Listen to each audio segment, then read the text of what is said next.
இன்னைக்கான எபிசோட பொறுத்த வரைக்கும் ஒரு பக்கம் சாண்ட்ரா பர்ஃபார்மன்ஸ், ஒரு பக்கம் டான்ஸ் பர்ஃபார்மன்ஸ் அப்படின்ற மாதிரி தான் சொல்லணும். ஸோ இன்னைக்கான எபிசோட்ல ரெண்டே விஷயம் தான் நடந்தது. ஒன்று, சாண்ட்ரா வந்து பார்த்தீங்கன்னா அவங்க புலம்பல்கள், அழுகைகள் இதெல்லாம் ஒரு பக்கம். இன்னொரு சைடில் வந்து பார்த்தீங்கன்னா இந்த டான்ஸ் பர்ஃபார்மன்ஸ்ன்றது டான்ஸ் மாரத்தான் டாஸ்க்கை கொண்டு வந்தாங்கல்ல, இந்த வாட்டி ரொம்பவே டிஃப்ரெண்ட்டாக கொண்டு வந்திருக்காங்க. உண்மையிலே இன்னைக்கான எபிசோட்ல அந்த செக்மெண்ட் இன்ட்ரெஸ்டிங்காக தான் இருந்தது. லைவ்ல பார்க்கும்போது சரி, கடைசியாக கானா வினோத்தை தூண்டி விட்டானுங்க. அந்த மனுஷனை ரொம்ப கண்ட்ரோல் பண்ணி வச்சுட்டு இருந்தாங்க. ஒரு கட்டத்துக்கு மேலே என்னால் முடியாதுடா, நான் வரண்டா சண்டைக்கு அப்படின்ற மாதிரி கிளம்பிட்டாப்ல. அதை பார்க்கும்போது கானா வினோத் என்ன இப்படி பண்ற அப்படி. ஆனால் உண்மையிலே சொல்ற லைவ்ல செம சிரிப்பா இருந்தது. ஏன்னா எவ்வளோ கண்ட்ரோல் பண்ண ட்ரை பண்றாங்க அந்த மனுஷனை, முடியல. ஒரு லிமிட்டுக்கு மேலே பார்த்தீங்கன்னா விக்ரமும் எஃப்ஜியும் நோண்டிட்டானுங்க. நோண்டின உடனே இவரால் சுத்தமாக தாங்கவே முடியல. ஆக்சுவலி எபிசோட்ல கொஞ்சம் கம்மியாக தான் காமிச்சாங்க. லைவ்ல பார்த்துருந்தீங்கன்னா தெரிஞ்சிருக்கும். பயங்கரமாக போய் அட்ராசிட்டி பண்ணிட்டாரு, சண்டை போட்டார் டைரக்டா அப்படின்ற மாதிரி தான் சொல்லணும். ஆனால் இதுக்கு எல்லாத்துக்கும் காரணம் யாருன்னு பார்த்தீங்கன்னா விக்கல்ஸும் எஃப்ஜேவும் தான். சரி, இந்த மேட்டர் எல்லாத்தையும் டீட்டெயிலாக டிஸ்கஸ் பண்ணலாம். சேனலை ஃபர்ஸ்ட் டைம் பார்த்தீங்கன்னா சப்ஸ்கிரைப் பண்ணிட்டு வீடியோ லைக் பண்ணி வச்சுக்கோங்க. எங்கிருந்து ஆரம்பிக்குதுன்னு பார்த்தீங்கன்னா, ஃபர்ஸ்ட் ஆஃப் ஆல் கனி அவங்க அழுகையிலேருந்து ஆரம்பிக்குது இன்னைக்கான எபிசோட். கனி எதுக்காக அழுதாங்க அப்படின்னு பார்த்தீங்கன்னா, நேத்தைக்கான எபிசோட்ல சாண்ட்ரா வந்து இந்த மாதிரி கனி வந்து சீன்னு சொன்னதுனால வெளியே போய் உட்காந்து அழ ஆரம்பிச்சிட்டாங்க. ஸோ அவங்க அழுதோன்னு பார்த்தீங்கன்னா கனிக்கு வந்து பயம் வந்துச்சு. ஐயோ இவன் என்னடா பர்ஃபார்மன்ஸை போடுறா, ஓவர் பர்ஃபார்மன்ஸை போடுறா, ஒருவேளை சிம்பத்தி கார்டு அங்கே ஒர்க் அவுட் ஆயிடுச்சுன்னா அதெல்லாம் விடக்கூடாது, இப்போ பாரு நான் ஒரு பர்ஃபார்மன்ஸை போகிறேன் அப்படின்னு சொல்லிட்டு கனி வந்து வீட்டுக்குள்ள அழுக, சாண்ட்ரா வெளியே அழுக அப்படின்ற மாதிரி ஒரு கூத்தாக தான் இருந்ததுன்னு வச்சுக்கோங்களேன். எனிவேஸ், இதுக்கப்புறம் பார்த்தீங்கன்னா சாண்ட்ரா வந்து நைட்டு ஃபுல்லாக பர்ஃபார்மன்ஸை கொடுக்க ஆரம்பிச்சிட்டாங்க. அந்த இடத்துல கானா வினோத் ஒரு தரமான சம்பவத்தை பண்ணியிருந்தாரு. ஆனால் அதை கட் பண்ணி தூக்கி போட்டாங்க. இதுக்கு நடுவில் பார்த்தீங்கன்னா பார்வதியும் கமருதீனுக்கும் எச்ச துப்புறதுல ஒரு பிரச்சனை. அவன் எங்கேயோ எச்ச துப்பிட்டு போறான், ஏன்டா இப்படி துப்புற அப்படின்ற மாதிரி பார்த்தீங்கன்னா பார்வதி கேவலமாக கேட்க, உடனே கமருதீன் வந்து பார்த்தீங்கன்னா என்ன இப்போ எச்ச ஓரமாக தானே துப்புனேன், உனக்கு என்ன வந்தது அப்படின்ற மாதிரி ஏறி விட்டு போயிட்டான். ஸோ இந்த இடத்துல கமருதீன் பண்ணது தப்பு தான். இருந்தாலும் ஒரு ஷோவில் இந்த மாதிரிலாம் துப்பக்கூடாது. இன்னைக்கு நீ துப்புவ, நாளைக்கு ஒரு ஓரமாக ஒன்றுக்கு போவேன், இதெல்லாம் மாடா பண்ணுவேன். ஆல்ரெடி உன் மேலே ஏகப்பட்ட கேஸ் இருக்குது. இந்த மாதிரி எச்சத்து போகிறதுல ஒரு கேஸாக மாறுது அப்படின்ற மாதிரி தான் இருக்குது. எனிவேஸ், இந்த சண்டையில் பார்த்தீங்கன்னா சாண்ட்ரா இந்த கானா வினோத் பேசிட்டு இருந்தாங்களே, ஸோ இது வந்து பார்த்தீங்கன்னா ரொம்ப நேரம் போச்சு. ஆக்சுவலாக நைட்டு வந்து பார்த்தீங்கன்னா கிட்டத்தட்ட 1 மணிக்கு கானா வினோத் திருப்பி வந்திருப்பாரு. அந்த சமயமே பார்த்தீங்கன்னா அவங்க 2 பேருக்கு ஒரு டஃப்பாக இருக்கும். அதை தான் கானா வினோத் விக்கல்ஸ் கிட்ட வந்து எக்ஸ்பிளைன் பண்ணுவார். இந்த மாதிரி சாண்ட்ரா வந்து பார்த்தீங்கன்னா நீங்கள் வந்து பயப்படுறீங்க, எது வந்தாலும் திவ்யா கிட்ட பிரச்சனையாக போய் டேரெக்டாக பேசுங்க, கனி கிட்ட பிரச்சனையாக போய் டேரெக்டாக பேசுங்க அப்படின்ற மாதிரி சொல்லுவார். நான் சொல்கிறது கரெக்டு தானே சாண்ட்ரா அப்படின்ற மாதிரி கேட்பாரு. அப்போ கேட்டோன்னு பார்த்தீங்கன்னா சாண்ட்ரா வந்து அதெல்லாம் கரெக்ட் இல்லைங்க, தப்பு தான் அப்படின்னு சொன்னோன்னே சொல்லிட்டு ஒரு மாதிரி காலை ஒரு மாதிரி நெக்கில் வச்சு ஒரு மாதிரி ஆட்டிக்கிட்டு இருப்பாங்க. அது வந்து பார்த்தீங்கன்னா ஒரு செம்மையாக ட்ரிகர் ஆகிடும். உடனே இவரும் திருப்பி காலை தூக்கி மேலே போட்டு ஓ அப்படியா அப்படின்னு சொல்லிட்டு நெக்கெலாம் பண்ணுவார். ஆனால் உண்மையிலேயே சாண்ட்ரா பண்ணதுக்கு ஈக்குவலாக டஃப் கொடுத்த மாதிரி தான் இருக்கும். அந்த மொமெண்ட் உண்மையில் நல்லா இருந்தது. எபிசோடில் போடுவானுங்கன்னு பார்த்தேன், அதை கட் பண்ணி விட்டாங்க. ஆக்சுவலாக நிறைய இடத்துல பார்த்தீங்கன்னா சாண்ட்ரா பேசின நிறைய விஷயத்தை வந்து கட் பண்ணியிருக்காங்க. அதெல்லாம் போட்டால் யாருக்கு ஆப்பு அப்படின்னு பார்த்தீங்கன்னா சாண்ட்ராக்கு தான் ஆப்பு. ஸோ 1 hour எபிசோட நான் பார்க்கும்போது எனக்கு ஒரு விஷயம் தான் புரிஞ்சுது. சாண்ட்ரா சைடில் வந்து பார்த்தீங்கன்னா ஃப்ளாஸ் இருக்கும்ல, அதை டோட்டலாக மறைச்சிருக்காங்க அப்படின்ற மாதிரி தான் சொல்லணும். ஏன்னா ஏகப்பட்ட வார்த்தைகளை விட்டாங்க. அவங்க வார்த்தைகள் மீன்ஸ் அவங்க சொன்ன விஷயங்கள்லாம் இருக்குல்ல, அது எல்லாமே அவங்களுக்கு தான் ஆப்படிக்கும். ஆனால் அது அப்படியே டோட்டலாக கட் பண்ணிட்டாங்க. அவங்க திவ்யாவை பற்றி சொன்னது மட்டும்தான் வந்திருக்கே தவிர அவங்க வந்து பார்த்தீங்கன்னா அதிலே கொஞ்சம் நெகட்டிவாக வேற மாதிரி சொன்னாங்க. அதெல்லாம் பார்த்தீங்கன்னா கட் பண்ணி போட்டாங்க. எனிவேஸ், நம்ம எல்லாத்தையும் டீட்டெயிலாக பார்க்கலாம். ஸோ இந்த இடத்துல சாண்ட்ரா வந்து பார்த்தீங்கன்னா விக்கல் விக்ரம் கிட்ட அதுக்கப்புறம் காலையில் உட்காந்து பேசுகிறாங்க. இந்த மாதிரி திவ்யா வந்து பார்த்தீங்கன்னா அந்த மாத்திரை போட்டு அது இந்த தலைவலி மாத்திரைக்கோசம் அவ்வளோ பிரச்சனை பண்ணா, எனக்கு டீ வேணும்னு சொல்லிட்டு பால் வேணும்னு சொல்லிட்டு அவ்வளோ பிரச்சனை பண்ணா, கடைசியில் அவளுக்கோசம் நான் வந்து அவ்வளோ இறங்கி சண்டை போட்டேன், ஆனால் அவள் வந்து மாத்திரையே போடல, அப்போ என்ன பண்ணியிருக்கா, அவள் என்னை வச்சு யூஸ் பண்ணியிருக்கா அப்படின்ற மாதிரி சொல்கிறாங்க. ஸோ அது வந்து உண்மையோ போய் அது ஒரு பக்கம் இருக்கட்டுமே. ஆனால் சாண்ட்ரா உனக்கு அது வந்து மறுநாளே உனக்கு தெரிஞ்சதுல, அப்பயே ஏமா தனியாக வரல, எனக்கு புரியலையே. நீ அதுக்கப்புறம் சுற்றி தானே இருந்த, எப்போ வந்து பார்த்தீங்கன்னா உனக்கு வந்து பொசசிவ்னஸ் வந்ததோ ஸோ அப்போ தானே நீ வந்து பிரச்சனை பண்ண. அதாவது சாண்ட்ராவை பொறுத்த வரைக்கும் பார்த்தீங்கன்னா திவ்யா கிட்ட ஒரு காண்டு இருக்குது, ஓகேங்களா. இந்த மாதிரி வந்து பிரச்சனை வந்து வெளியே போனதுக்கு திவ்யா ஒரு காரணம். அது கூட இல்லை, இன்னொரு மெயினான மேட்ரு வந்து பார்த்தீங்கன்னா நான் வெளியே போகணும்னு திவ்யா நினச்சிட்டா. அதாவது நாமினேஷனில் அந்த லாஸ்ட்டில் இருக்கும்போது யார் வெளியே போவாங்க, பிரச்சனை சாண்ட்ராவான்னு கேட்கும்போது சாண்ட்ரா தான் வெளியே போவாங்க அப்படின்ற மாதிரி திவ்யா சொன்னோன்னே அங்கே வந்து பார்த்தீங்கன்னா சாண்ட்ராக்கு வந்து ரொம்ப ஏறி போச்சு, அதிகமான பொசசிவ்னஸ் ஏறி போச்சு. அப்போ நான் வெளியே போயிட்டா நீ ஜாலியாக இருக்கலாம்னு நினச்சிருக்கேன் அதானே அப்படின்ற மாதிரி தான் சாண்ட்ராவோட full and full mind set. So அவங்க என்ன பண்ணாங்க, அப்போதுலேருந்தே பார்த்தீங்கன்னா செம்ம பீக்கு போயிட்டாங்க. அதாவது இவன் வந்து ஏதோ ஒன்று பண்ணியிருக்கா அப்படின்ற மைண்ட் செட்டில் அவங்க வந்து வந்துட்டாங்க. ஸோ இது வந்து பார்த்தீங்கன்னா பயங்கரமான பொசசிவ்னஸ் அப்படின்ற மாதிரி தான் சொல்லணும். அதை வந்து பார்த்தீங்கன்னா அவங்க வேறு காரணத்தை சொல்லி அவங்க வந்து சமாளிச்சுக்கிட்டு இருக்காங்க. எதுக்கு சாண்ட்ரா திவ்யா கிட்ட டைரெக்டாக சண்டைக்கு போக மாட்டாங்கன்னா, போனாங்கன்னா அங்கே நாரிடும் அப்படின்றதான் உண்மை. ஏன்னா சாண்ட்ராவை பொறுத்த வரைக்கும் அவங்க சொல்கிறது எல்லாமே காரணங்கள். அதாவது அவங்க வந்து ஏன் பேசாமல் இருக்கிறேன் அப்படின்ற மாதிரி ஒவ்வொருத்தரும் கேட்கும் போது திவ்யா இதை பண்ணிட்டா, திவ்யா அதை பண்ணிட்டா அப்படின்ற மாதிரி அவங்க சொல்கிற எல்லாமே காரணங்கள். அதெல்லாம் உண்மையான காரணமாக இருந்தால் அது நடக்கிறப்பயே அவங்க சண்டை போட்டிருக்கணும். கரெக்டாக அது முடிஞ்சதுக்கு அட்லீஸ்ட் ஒரு நாள் 2 நாள் கழிச்சாவது சண்டை போட்டிருக்கணும், அதை பற்றி கேட்டிருக்கணும், டிஸ்கஸ் பண்ணியிருக்கணும், இல்லை அப்பயே பேசாமல் போயிருக்கணும். ஸோ இது எதுவுமே அப்போ பண்ணலை. இப்போ திடீர்னு வந்து பொத்துக்கிட்டு எங்கேருந்து வருது இவ்வளோ மூளை, எங்கேருந்து வரல. அதுக்கு காரணங்கள் வந்து பார்த்தீங்கன்னா இவங்க வந்து பொசிட்டிவ்னஸ்க்கு வேற வேற காரணங்களை அப்ளை பண்ணி இதனால தான் நான் திவ்யா கிட்ட இருந்து விலகி இருக்கேன் அப்படின்ற மாதிரி ஒவ்வொருத்தர்கிட்டயா கூப்பிட்டு சொல்லிட்டு இருக்காங்க. நேற்று அமித் கிட்ட சொல்றாங்க, இன்னைக்கு விக்கல்ஸ் கிட்ட சொல்றாங்க. அப்படின்னும் போது சாண்ட்ரா நீங்க என்ன பண்றீங்க, உங்க கேம் பிளே என்னன்னே அங்க புரியல.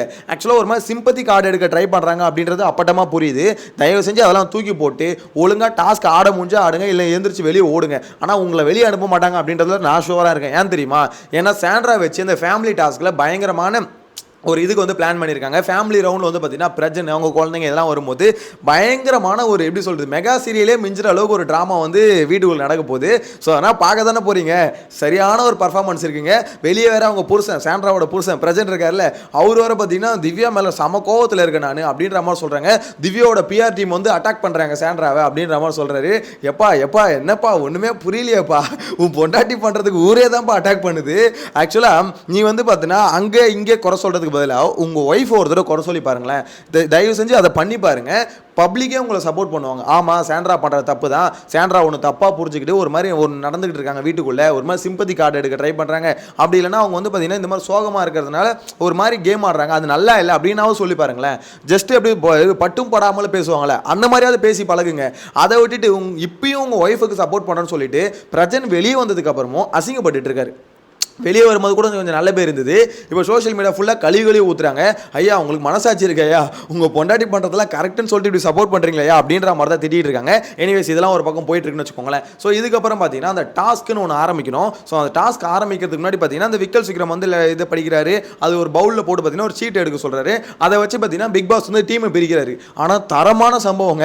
ஏன்னா அவங்களா பிரிச்சாங்கன்னா கண்டிப்பாக இப்படி ஒரு டீம் வந்திருக்காது. எப்படி குலுக்கல் முறையில் தான் தேர்ந்தெடுத்தாங்க. ஆனால் எப்படி நடந்ததுன்னே தெரியல. செமையான டீம். சாண்ட்ரா, திவ்யா, கானா வினோத், அமித், இந்த 4 பேர் கொண்ட குழு இருக்குல்ல, கண்டிப்பா இந்த 4 பேர் கொண்ட குழு பாதியிலே அடிச்சுக்கிட்டு பிச்சுட்டு ஓடினு நினைச்சேன். ஆனா அங்கங்க நடுவில் சண்டை வந்தாலும் கடைசி வரைக்கும் நின்றுச்சு அப்படின்ற மாதிரி தான் சொல்ல தோணுது. இதுல சாண்ட்ரா, திவ்யா, பிரஜன், ஸோ பிரஜன் பாருங்க, கானா வினோத், அமித், இவங்க 4 பேரும் பார்த்தீங்கன்னா டாஸ்க் ஆரம்பிக்கிறது முன்னாடி ஒரு சபதம் எடுத்துட்டாங்க. நம்மளுக்குள்ள 1008 பஞ்சாயத்து இருக்கும், பிரச்சனை இருக்கும், அதெல்லாம் தூக்கி அப்படியே ஓரம் வச்சிருவோம். ஒழுங்கா டாஸ்க் முடிக்கிற வரைக்கும் எல்லாத்தையும் மறந்துட்டு ஆடுவோம்டா, இல்லைன்னா உருப்படாதரா அப்படின்ற மாதிரி கானா வினோத் முதலே சத்தியம் வாங்கிட்டாப்ல. ஆனால் அது உண்மை, அப்படிதான் வாங்கணும். ஏன்னா இதுல கானா வினோத்துக்கும் திவ்யாவுக்கும் நிறைய நேரத்தில் ஆகாது.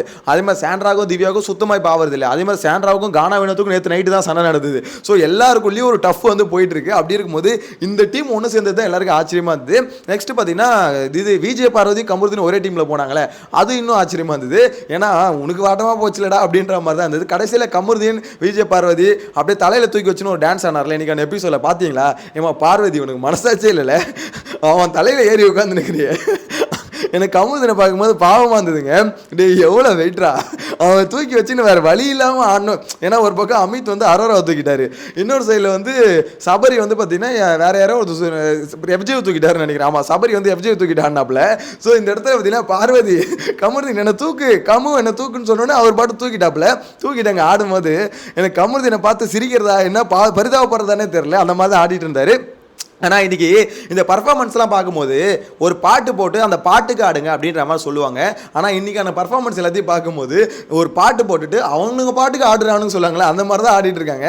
கரெக்டான பிக் பாஸ் டீம் வந்து கரெக்டாக பிளான் பண்ணி இந்த டாஸ்க்கை கொடுத்துருக்காங்க அப்படின்ற மாதிரி தான் சொல்லணும். ஏன்னா இந்த டீம் இந்த கண்டஸ்டன்ட்ஸ் இருக்காங்களே, இவங்களை வச்சுக்கிட்டு ஒரு க்ளீனான ஒரு நீட்டான பர்ஃபார்மன்ஸ் வந்து எதிர்பார்க்க முடியாது. ஏன்னா டான்சர்ஸ் வந்து உள்ளே இல்லை, பெருசாக டான்ஸ் வந்து யாருக்கும் ஆட தெரியல அந்த அளவுக்குலாம். ஓகேங்களா? இதுக்கு முன்னாடி சீசனு அதுக்கு முன்னாடி சீசன்லாம் பார்த்தீங்கன்னா டான்சர்ஸ் உள்ளே இருப்பாங்க, நல்லா டான்ஸ் ஆடுறாங்க இருப்பாங்க. அதனால வந்து பார்த்தீங்கன்னா கலக்கட்டும் இந்த டாஸ்க். ஒருத்தர் 2 பேர் ஆட தெரியலனா கூட மிச்ச பேர்லாம் நல்லா ஆடுவாங்க, ஒரு பார்க்க நல்லா இருக்கும். இந்த வாட்டி டான்சர்ஸ் இல்லை. அது மாதிரி டான்ஸ் ஆடுறவங்க பார்த்தீங்கன்னா பெருசாகவும் ஆடவும் மாட்டுறாங்க. ஏனே தெரியல, எனக்கு ஒன்றும் புரியல. அதுக்கேற்ற மாதிரி கண்டஸ்டன்ட் செலக்ட் பண்ணியிருக்கணும். எனிவேஸ் இப்படி பண்ணிட்டான்னு வச்சுக்கோங்களேன். அதனாலே கரெக்டாக பிளான் பண்ணி இந்த வாட்டி இவங்களை சோலோவாக டான்ஸ் ஆட வச்சா உருப்படாது. அதனால என்ன பண்ணலாம், மொத்தமாக ஒரு பாட்டை போட்டு டீமை போட்டு ஆடுங்கடா, கும்பலில் கோவிந்தா போடுங்கடா, எல்லாம் கண்ணா பின்னான்னு ஆடுங்க, நீங்கள் உங்கள் இஷ்டத்துக்கு ஆடுங்க, அதெல்லாம் எங்களுக்கு பிரச்சனை இல்லை. டான்ஸ் இங்கே மேட்ரு கிடையாது, டான்ஸுக்கு இங்கே பாயிண்ட் கிடையாது. பாயிண்ட்டு நீங்கள் டைமை கால்குலேட் பண்ணுறது தான் அப்படின்ற மாதிரி கொடுத்தாங்களே அதுதாங்க செக்கு. ஆக்சுவலாக இந்த டைமை கால்குலேட் பண்ணுறது இருக்குல்ல இது வந்து பார்த்தீங்கன்னா ஒரு நல்ல ட்விஸ்ட்டு. ஆக்சுவலாக இன்றைக்கி இந்த ட்விஸ்ட்டு கொடுத்துருக்காங்க, நாளைக்கு மேபி மாறுமா என்னன்னு தெரியல, வெயிட் பண்ணி தான் பார்க்கணும். ஏன்னா அவர் வந்து அடுத்தடுத்த அப்டேட் வந்து கொடுப்பேன் அப்படின்ற மாதிரி தான் பிக் பாஸ் இப்போ வரைக்கும் சொல்லிட்டு இருக்காரு. ஸோ இந்த டாஸ்க் ஆரம்பிக்கிறதுக்கு முன்னாடி அந்த முட்டைக்கு ஒரு பஞ்சாயத்து வந்தது பார்த்தீங்களா, எனக்கு அது பார்க்கும்போது அந்த இடத்துல பார்த்தீங்கன்னா எஃப்ஜே கரெக்டான ஒரு விஷயத்தை சொல்லுவான், கிச்சன் டீம் என்ன சமைக்கிறாங்களோ அதுதான் மெனு அப்படின்ற மாதிரி சொல்லுவான். ஆனால் இந்த இடத்துல பார்வதியும் கமருதியும் வந்து இல்லை எனக்கு ஆஃப் ஆயில் தான் வேணும் அப்படின்ற மாதிரி சொல்லுவாங்க. அந்த இடத்துல ஒரு தேவையில்லாத சண்டை. ஆனால் அந்த சண்டையில் கானா வினோத் அவர் வந்து பார்த்தீங்கன்னா ஒரு கேப்டனாக நிறைய இடத்துல இதில் தான் ஃபெயில் ஆகிறாரு. அதாவது டக்குன்னு பார்த்தீங்கன்னா ட்ரிகர் ஆகி ஒரு மாதிரி பதட்டம் ஆகிறாருங்க. ஏதோ ஒரு பிரச்சனைன்னு ஒன்று வந்து டக்குன்னு பதட்டம் ஆகிறாரு. ஒரு க்ளீனாக வந்து டிசிஷன் எடுத்து எப்பா கமருதின் பாரு உங்கள் 2 பேரும் ஆஃப் ஆயில் கிடையாது, எல்லாருக்கும் என்ன போடுறாங்களோ அதுதான் அப்படிதான் சொல்லிட்டு முடிச்சு விட்டுருணும். அதை விட்டுட்டு அவர் வந்து பதட்டமாகி கொஞ்சம் ஒரு நேரம் போடுன்றாரு, இல்லை அப்புறம் வந்து பார்த்தீங்கன்னா அவங்க சொல்கிறது கேட்குறாரு. அவர் வந்து ஒரு மாதிரி கன்ஃபியூஷன்ஸில் ஒரு பதட்டத்தில் பயத்தில் இருக்காருன்னு தோணுது. அதே மாதிரி தான் பார்த்தீங்கன்னா நெக்ஸ்ட் வந்து கானா வினோத் வந்து பார்த்தீங்கன்னா சில இடத்துல வந்து இந்த பிக் பாஸ் வந்து சொன்னார்ல இந்த இது க்ளீனாக இல்லை கிச்சன் க்ளீனாக இல்லை அப்படின்ற மாதிரி சொன்னார்ல, அங்கேயே எனக்கு அது ஃபீல் ஆச்சு. உடனே பதட்ட வந்து பார்வதி கேட்டார், பாரு என்ன பாரு பார்வதி ஒரு நிமிஷம் ட்ரிகர் ஆகிட்டாங்க. ஏங்க அவ்வளோ பேர் இருக்காங்க, அங்கே கிச்சன் க்ளீனாக இருந்தால் வருது, எடுத்தோன்னே பாரு தான் உன் கண்ணுக்கு தெரியல, வேற யாரும் கண்ணுக்கு தெரியல அப்படின்னு கேட்டாங்க பாருங்க. எனக்கே பார்வதியை பார்த்தா பாவமாக தாங்க இருந்தது. ஏன்னா டேரெக்டாக வந்து பார்வதி பார்வதி அப்படின்ற மாதிரி சொன்னார். ஸோ அதை பார்க்கும்போது கிச்சன் டீம் க்ளீன் பண்ணோம், மெயினாக வெசல் வாஷ் இது 2 தான் க்ளீனாக மென்ஷன் பண்ணி சொன்னார் அவர். ஸோ அதுக்கு வந்து பார்த்தீங்கன்னா கிச்சன் டீமை ஃபஸ்ட்டு கூப்பிட்டுருக்கணும், நெக்ஸ்ட் வெசல் வாஷை கூப்பிட்டுருக்கணும். இவங்கெல்லாம் கூப்பிட்றதுக்கு முன்னாடி பார்வதி வந்து பாரு அப்படின்ற மாதிரி பார்வதி டென்ஷன் ஆகிட்டாங்க. எனக்கு அதெல்லாம் பார்க்கும்போது கானா வினோத் ரொம்ப ஒரு மாதிரி பதட்டப்படுறாரு. எல்லாம் கரெக்டாக பண்ணணும், அவர் நார்மலாகவே அப்படி தான் வச்சுக்கோங்களேன். ஏதாவது ஒரு கேள்வி கேட்டாலும் ஒரு மாதிரி எகிரிட்டு வருவார். இதில் பிக் பாஸ் ஒரு விஷயம் சொன்னால் பிக் பாஸ் அப்படின்ற மாதிரி போயிடுறாரு. இதில் கமருதினே பாத்திரம் கழுவ சொல்லு அப்படின்ற பாத்திரம் கழுவல அப்படின்ற மாதிரி பிக் பாஸ் சொன்னார். இவர் காதில் பாத்ரூம் கழுவலும் வந்துச்சு. டே கமருதினே போய் பாத்ரூம் கழுவிடா, டேய் நான் காலைல தானே கழுவிட்டு வந்தேன், அதெல்லாம் தெரியாதுடா, அவர் கழுவுன்னு சொல்லிட்டார் நீ கழுவுனடா, டே அவர் கழுவுன்னு சொல்லடா, அவர் பாத்ரூம் கழுவுன்னு சொல்லவே சத்தியமாக சொல்ல ஒரு பாத்ரூம் கழுவுன்னு சொன்னார்ரா அப்படின்னு சொல்லிட்டு சண்டை. அந்த இடத்துல விக்கல் சிக்கிற மாட்டியாங்க அவர் பாத்திரம் கழுவுன்னு சொன்னாருங்க அப்படின்னு சொன்னதுக்கு அப்புறம் தான் 2 பேருக்குள்ள சமாதானம் ஆச்சு. இல்லை இவனுங்க 2 பேருக்குள்ள அடிச்சுக்கிட்டு இருப்பானுங்க. எனக்கு அது பார்க்கும்போது கானா வினோத் வந்து சில இடத்துல வந்து அவரோட அந்த எப்படி சொல்கிறது அந்த ஒரு பதட்டம் இருக்குல்ல, அந்த பதட்டம் நிறைய இடத்துல அவருக்கு வந்து பேக் ஃபயர் ஆகுமோ அப்படின்ற மாதிரி தான் தோணுது. பார்க்கலாம், 2வது நாள் தான் இன்றைக்கி நிறைய இடத்துல பதட்டப்பட்டிருக்காரு அப்படின்ற மாதிரி தான் சொல்லணும். நெக்ஸ்ட்டு ஓகே இந்த டாஸ்க் ஆரம்பிக்குது. ஃபஸ்ட்டு ரவுண்டு வந்து பார்த்தீங்கன்னா கானா வினோத் அவங்க டீம் ஜெயிச்சிச்சு, கரகாட்ட டீமா அந்த டீம் ஜெயிச்சிச்சு. செகண்ட் ரவுண்ட் வந்து பார்த்தீங்கன்னா பார்வதி, தேர்ட் ரவுண்டில் வந்து இவங்க ஜெயிச்சிட்டாங்கன்னு வச்சுக்கோங்களேன். அதாவது யார் இந்த சபரிலாம் இருந்தார்ல, ஸோ அந்த டீம் ஆடினே இருப்போம், அந்த டீம் ஜெயிச்சிச்சு. ஸோ இதில் வந்து பார்த்தீங்கன்னா ஃபஸ்ட்டு ரவுண்டு ஓகே எந்த ஒரு டிஸ்டர்பன்ஸ் இல்லாமல் எல்லாம் நீட்டாக டைமை கால்குலேட் பண்ணிட்டாங்க. செகண்ட் ரவுண்டில் வந்து பார்த்தீங்கன்னா இது விக்கல் சீக்கிரமும் எஃப்ஜியும் பார்த்தீங்கன்னா மற்றவங்களை வந்து இது பண்ண ஆரம்பிச்சாங்களே, அதாவது எப்படி நோண்டுறதுன்னு சொல்லுவாங்களே, அவங்கள வந்து டைவர்ட் பண்ணுறது, இந்த ஒரு இதை வந்து ஸ்ட்ராட்டஜி எடுத்தாங்க. ஸோ இது வந்து ஃபன்னு என்ன தான் சொன்னாலுமே இது டைவர்ட் பண்ணுறதுன்றது இந்த டாஸ்கில் பண்ணக்கூடாதா அப்படின்னு கேட்டால் பண்ணலாம், தாராளமாக பண்ணலாம், பண்ணவே கூடாதுன்னு இல்லை. ஆனால் நீ ஒரு வகையில் டைவர்ட் பண்ணும்போது இன்னொருத்தவங்க இன்னொரு வகையில் டைவர்ட் பண்ணுறான், அது தப்புன்னு நீ சொல்லக்கூடாதுல்ல. ஸோ அது வந்து பார்த்தீங்கன்னா எனக்கு என்னென்னா இந்த மாதிரி ஒரு விஷயத்தை ஆரம்பிச்சிருக்கே வேணாம். ஏன்னா இங்கே டைமிங் கால்குலேட் பண்ணுறது தான் ஃபஸ்ட்டு மேட்ரு. இங்கே மெயினான விஷயமே டைமிங் கால்குலேட் பண்ணுறது தான். அந்த டைமை வந்து பார்த்தீங்கன்னா ஆளாளுக்கு உட்காந்து கரெக்டாக கால்குலேட் பண்ணாலே யார் ஜெயிக்கணுமோ அவங்க ஜெயிச்சிக்கலாம். ஏன்னா இங்கே நார்மலாக நீங்கள் உங்கள் டீமுக்கு ஃபோக்கஸ் பண்ணி டைமை கால்குலேட் பண்ணணும்னு பார்க்குறத விட ஆப்போசிட் டீமை டைவர்ட் பண்ணணும்னு பாருங்க. அதனால தான் ஆக்சுவலாக தோற்று போகிறானுங்க.